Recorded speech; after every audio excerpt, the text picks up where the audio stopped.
Assalamu alaikum, my fellow brothers and sisters out in the interwebs. I hope you guys are absolutely doing phenomenal. Inshallah, in today's episode, I really want to touch base on the concept of shukr, gratitude, contentment, and how do you balance being content with what Allah has given you and being able to balance that with the ambition and the desire for growth, for self-development, for personal development, and pushing yourself to actually become a better version of yourself, right? So how do you reconcile these two, at first, seemingly opposite ideas, right? So like if you're supposed to be content with what Allah gives you, then how do you actually cultivate that ambition inside of you, and how do you be able to balance those two aspects? And the reason why this is a very relevant topic and the reason why it's coming to my mind is because inshallah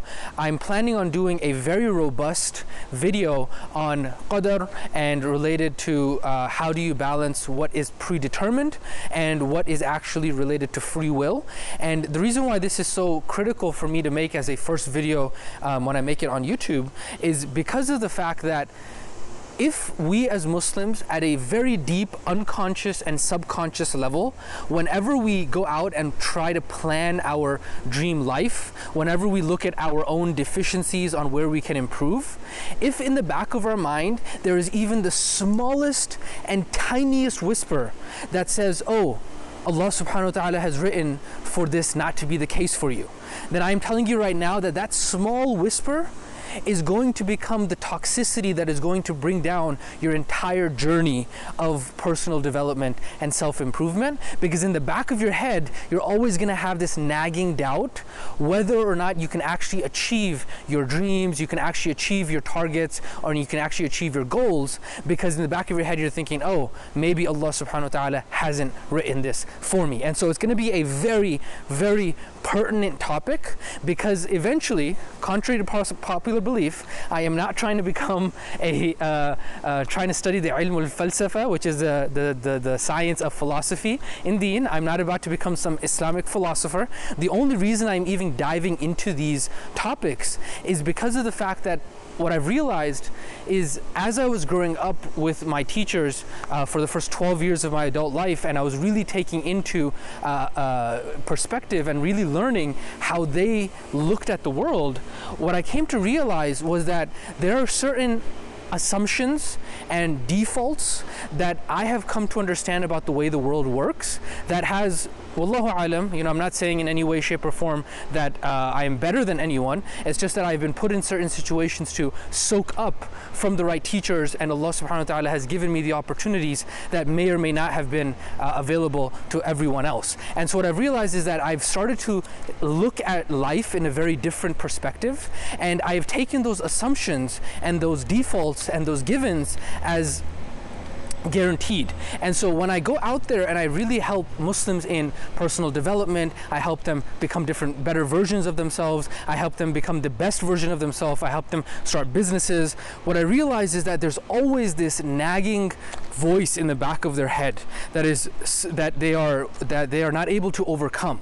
And so that's why I'm really, in these very first podcast episodes and these very first YouTube videos, I'm trying to get all of this out of the way, so that way I always have a reference to point back to in my other personal development. When I talk about business, when I talk about sales, I have something to point back to and say, hey, all of those things and those reasons that you're feeding yourself, that Allah subhanahu wa ta'ala has quote unquote decreed for you not to be so, all of that is something that you've made up on your own accord, or that the culture has given you, or that your parents have put into your brain. And so you need to re-educate yourself so you can free yourself from these limiting beliefs, because that's what they are at the end of the day. They are beliefs, right? We have iman in these are beliefs that we have been fed in the way the world works. And so it's a matter of re-educating ourselves, so that way we can let go of some of these beliefs that are not serving us, and that way we can, as a community, become the best version of ourselves. And so because of that topic, which talks about qadr, and really I'm going to talk about how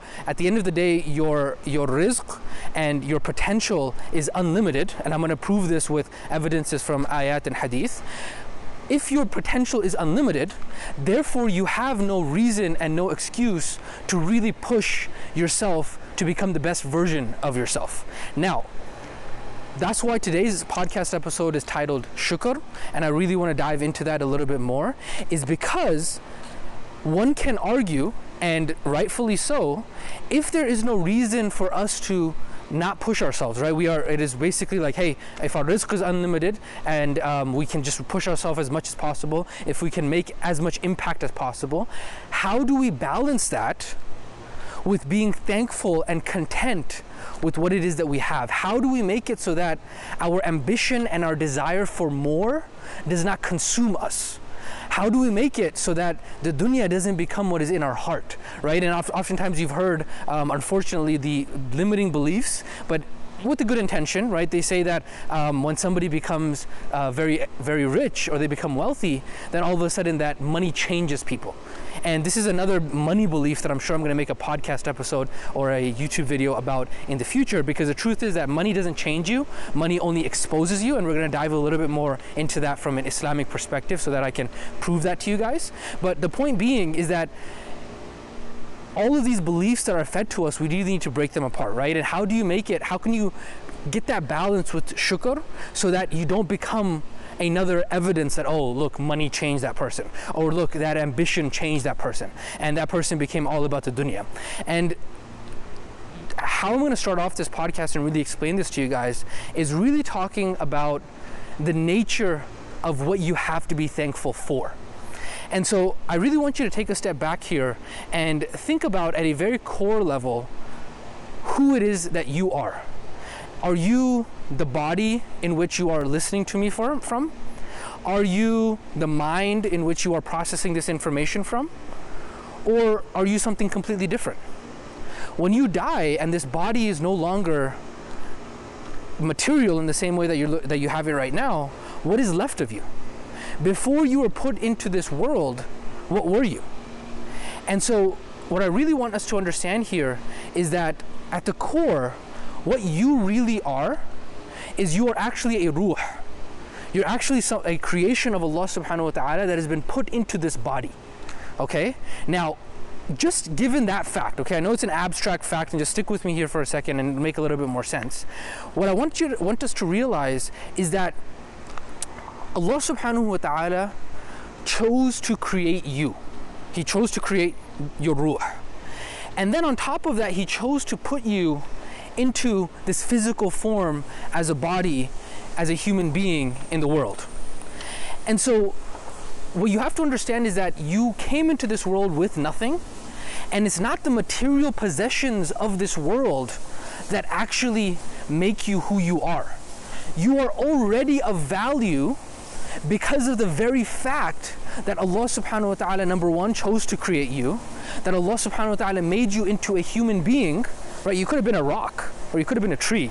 And I mean, you know, no disrespect to rocks or trees, but like being a human, I know in some days it doesn't feel like it, but being a human is definitely exponentially better than being a rock or a tree, okay? And so just given those very basic facts, right, before I pile on anything else on here, just given those very basic facts, regardless of if you had a lot of wealth, regardless if you had a nice house, regardless of if you had, beautiful children, regardless if you had a lot of wealth, regardless of any of that, regardless if you're fat or skinny, just the fact that Allah subhanahu wa ta'ala created you and put you in the best form, that in and of itself shows that you have value innately. You are valuable. Right? And then on top of that, Allah subhanahu wa ta'ala, if you're listening to this, most likely Allah subhanahu wa ta'ala has chosen you to be Muslim. And so that is also another blessing. And so if you look at this from a perspective, regardless of any of the ambition or the desires or anything that you may accumulate, you already have an innate sense of value just because of those simple facts. And so that's why also I don't like to really, a lot of people, maybe in the deen circles or the halaqat, they really look down upon, the kafirin or the mushrikeen and the non-Muslims. And really, if you look at it, especially if you look at the Sahaba and Rasulullah sallallahu alaihi wasallam, there was never like a derogatory or connotation of looking down on those people, because regardless of what your opinion might be, Allah subhanahu wa ta'ala has also created them in a human form. Allah subhanahu wa ta'ala has chosen to create their ruh as well, right? And so regardless of what their iman at this specific point in time may be, they inherently have value as well. And so that's why looking down upon other people, that's a whole another conversation in terms of judgment, is should not even be a point of discussion, should not be something that comes to our mind in terms of looking down on people as if they're less valuable. Because at the end of the day, our value comes from the fact that Allah subhanahu wa ta'ala chose to create us. Right? We are already elevated in value. Already insan is at a higher value than the malaika. And then the mu'min, of course, is better than the malaika because he chooses out of his own will to be able to obey Allah subhanahu wa ta'ala. And so, given these facts, and if you think about it from that perspective, your value never, ever changes based on what it is that you accumulate or lack thereof in the dunya. And so, this should be a very comforting fact, because no matter whether or not you are successful in your ambitions, whether or not you fail, whether or not you make a lot of money, whether or not your business succeeds, whether or not you get the job that you're looking to, whether or not you get the car that you're looking for, none of those things define you. And that is inherently the problem that I see when people have a lack of shukr, is because they've forgotten this fact that the material possessions that you have, or even your accomplishments or your titles, what many people have done is they've attributed those things to their identity. They have made like, oh, I am my car. And that's why if somebody loses, their car or their children or their house or their wife, they feel like they've lost a part of themselves, which is not proper. Because your identity is not tied to those things. Your value is not tied to those things. You already have an innate value. And that circles back around to the concept of shukr when we're talking about here.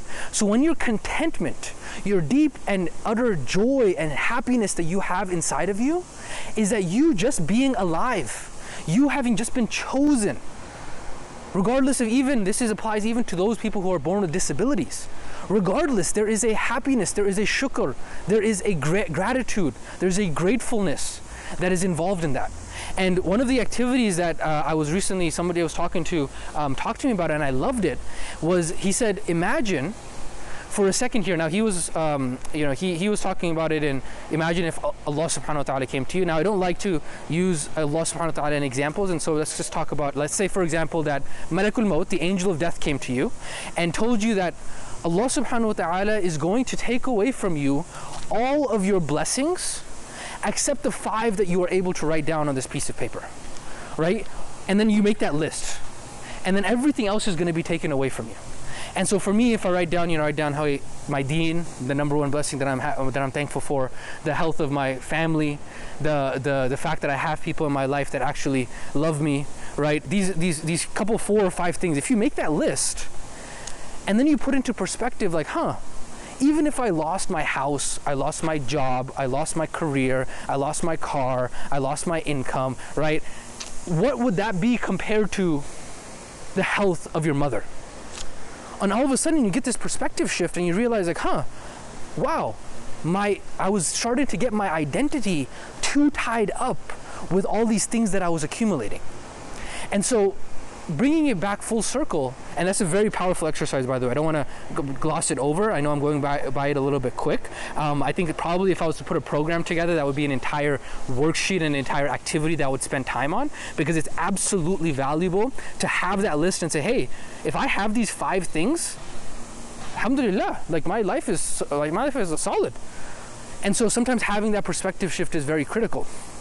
The other value of this understanding that, hey, because you have a ruh, because your value is innate, regardless of anything else that you might accumulate, the other value of this is that you are always playing the game of life as if you are always like a winner, regardless of what happens in life. Imagine, look at how powerful this mindset is.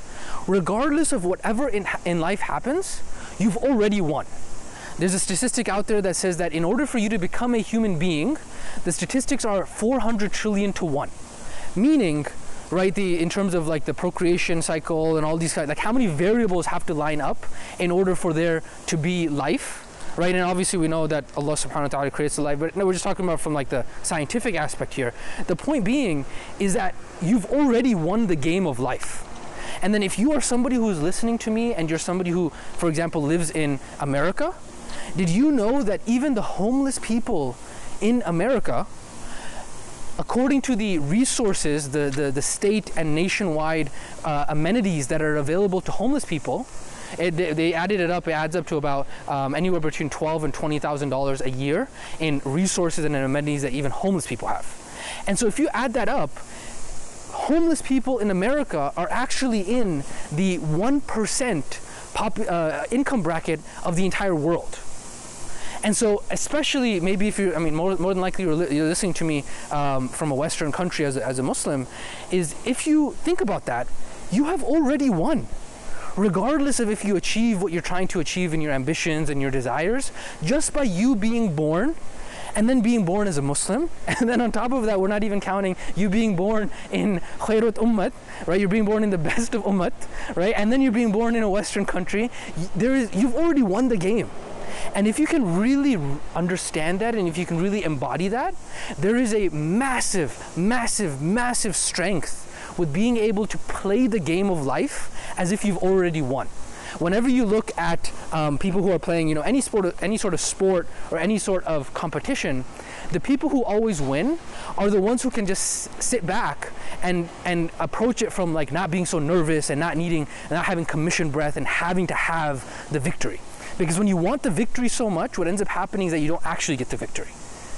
And so, you know, obviously we as Muslims don't play poker, but they always say like you're playing with house money is a term that they use in poker, which means like, hey, regardless of if you win the game of the poker match or not, you're playing with house money, as in like you're up, and then the casino is the one that is like, you know, you've already won the money, and so you're playing with house money, so you can kind of be a little bit loose with utilizing that money because it's not even your money, it's the house's money, right? No, I don't claim to be a casino expert, but that's my understanding of it. But the point being is that you're playing life with house money.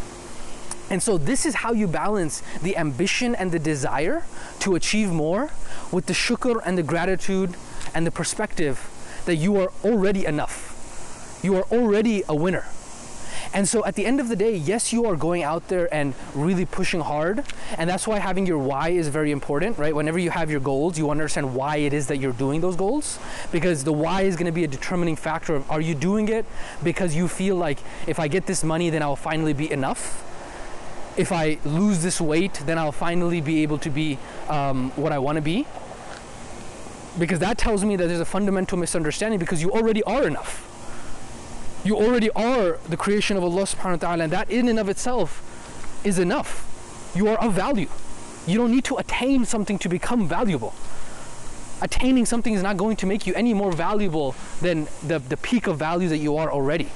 And so that's how you can balance these two of understanding the ambition and the desire and the shukr, and really be able to say, hey, at the end of the day, regardless of what happens in the game of life, I am valuable and I don't need the game of life.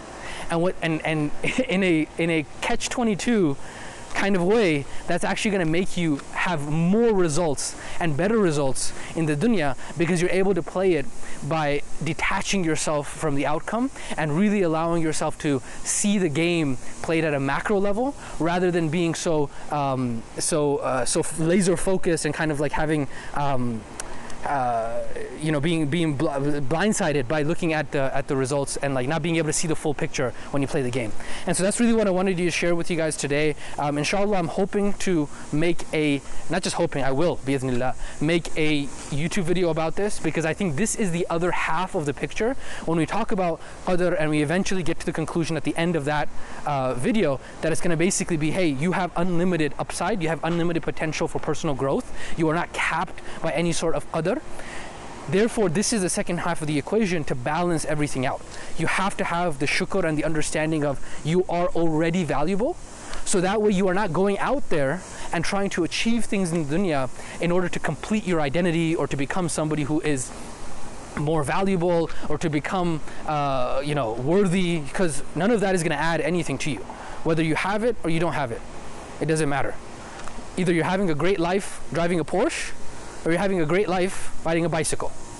It doesn't matter. It's still, alhamdulillah, a great life. And that is how you have to be able to approach all of life, with that shukr and that contentment.